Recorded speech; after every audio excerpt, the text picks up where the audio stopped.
میرے عزیز بھائیوں اور بہنوں، السلام علیکم ورحمۃ اللہ وبرکاتہ۔ الحمدللہ، آج ہم ایک ایسی نعمت کی بات کرنے جا رہے ہیں جو بہت قریب ہے، جو دل کے اندر ہے، جو ہر گھر کا حصہ ہے، اور وہ ہے اولاد۔ اولاد اللہ کی نعمت بھی ہے اور اولاد ذمہ داری بھی ہے۔ یہ بچے ہیں پھول، یہ بچے ہیں خواب، یہ بچے ہیں پھول، یہ بچے ہیں خواب، انہیں چاہیے پیار، دعا اور نصاب۔ جی ہاں، بیٹا ہو یا بیٹی، یہ دونوں اللہ کی طرف سے عطا کردہ عظیم نعمت ہے۔ قرآن کریم میں اللہ تعالیٰ فرماتا ہے: اعوذ باللہ من الشیطان الرجیم، بسم اللہ الرحمن الرحیم، المال والبنون زینۃ الحیات الدنیا، یعنی مال اور اولاد دنیا کی زندگی کی زینت ہے۔ کوئی شخص کتنا ہی مالدار ہو، اگر اولاد نہ ہو تو دل خالی سا رہتا ہے، اور کوئی غریب اپنے بچوں کی مسکراہٹ میں سب دکھ بھلا دیتا ہے۔ یہی بچے ہمیں ہنساتے ہیں، ہمارے بڑھاپے کا سہارا بنتے ہیں، اور ہمارے بعد ہمارا نام زندہ رکھتے ہیں۔ لیکن بھائیوں، صرف اولاد کا ہونا ہی کافی نہیں، صرف اولاد کا ہونا ہی کافی نہیں، یہ اللہ کی نعمت، یہ آزمائش بھی ہے۔ جو تربیت نہ دے وہ کوتاہیاں بھی ہیں۔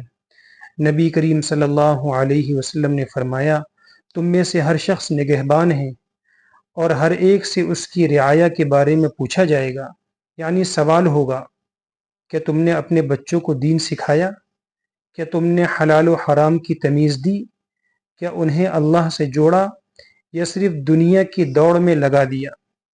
گرمی کی چھٹیاں ہیں، ایک نایاب موقع ہے۔ ابھی ہمارے بچوں کو اسکول سے چھٹیاں ملی ہوئی ہیں، گرمی کی تعطیلات یعنی سمر ویکیشن۔ یہ چھٹیاں ہیں ایک موقع خاص، یہ چھٹیاں ہیں ایک موقع خاص، جہاں ہو تربیت محبت کے ساتھ۔ اکثر ماں باپ کہتے ہیں ہم مصروف ہیں، وقت نہیں دے پاتے۔ تو لیجئے، اللہ نے وقت عطا کیا ہے، بچوں کے پاس بھی، والدین کے پاس بھی۔ آئیے اسے صرف کھیل، تفریح یا نیند میں ضائع نہ کریں، بلکہ ان دنوں کو سنہری موقع بنائیں تربیت کا۔ اب بچوں کی تربیت کیسے کریں؟ کچھ عملی تجاویز آپ کے سامنے پیش کرتا ہوں۔ نہ ہو صرف نصیحت، نہ ہو صرف کتاب، نہ ہو صرف نصیحت، نہ ہو صرف کتاب، بنائیں تعلق کو دین کا نصاب۔ یہ چند کام روزانہ کرنے کے ہیں۔ بچوں کے ساتھ تھوڑا سا قرآن پڑھیں یا سنیں، اذان کے ساتھ نماز کی عادت ڈالیں، انبیاء کرام علیہ السلام اور صحابہ رضی اللہ عنہم کی کہانیاں سنائیں، کھانے، سلام، گفتگو میں اسلامی آداب سکھائیں۔ اس کے لیے بچوں کا قریبی مسجد کے مکتب میں داخلہ کرائیں، موبائل اور اسکرین ٹائم محدود کریں، اور خود عمل کر کے مثال بنائیں۔ بچے وہی سیکھتے ہیں جو وہ دیکھتے ہیں، نہ کہ صرف جو وہ سنتے ہیں۔ کل یہی بچے ہمارا صدقہ جاریہ ہوں گے۔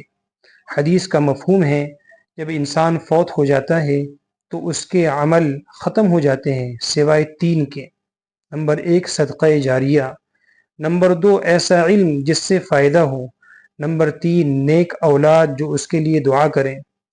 جو بیج ہم آج اپنے ہاتھوں سے بوئیں، جو بیج آج ہم اپنے ہاتھوں سے بوئیں، وہی پھل ہمیں کل سکون سے کھلائیں۔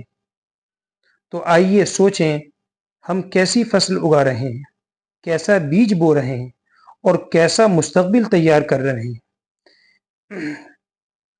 نہ چھوڑیں ہم ان کو فقط قسمت کے حوالے، نہ چھوڑیں ہم ان کو فقط قسمت کے حوالے۔ یہ اولاد ہیں، امانت ہیں، سوالوں کے حوالے۔ اے اللہ، ہمیں اپنی اولاد کی صحیح تربیت کی توفیق عطا فرما، انہیں دیندار، با اخلاق، سچ بولنے والا، والدین کا فرما بردار اور نیک انسان بنا، اور ہماری یہ محنت، ہمارا وقت اور ہماری دعائیں قیامت کے دن ہمارے حق میں گواہی بنے۔ آمین یا رب العالمین۔ اگر آپ اس پیغام سے متفق ہیں اور اس کی تائید کرتے ہیں تو اسے دوسروں تک ضرور پہنچائیں، ہو سکتا ہے کہ کسی کے اولاد سنور جائیں۔ السلام علیکم ورحمۃ اللہ وبرکاتہ۔